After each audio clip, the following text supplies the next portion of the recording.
मोहीम सुरू होत आहे. खूप मोठ्या प्रमाणावरती एआय वरती आज एआय समिटला इव्हेंट म्हटलं, काँग्रेसने खूप टीका केली आहे एका डिफेक्टला पकडून फॉल्ट.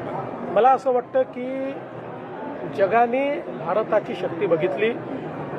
एखादी घटना घडली तर तेवढीच घटना घेऊन बसायचं आणि आपल्या देशाला बदनाम करायचं, ही जी काही एक प्रवृत्ती काँग्रेसमध्ये आणि विरोधी पक्षात दिसते आहे, ती देशहिताची प्रवृत्ती नाही आहे.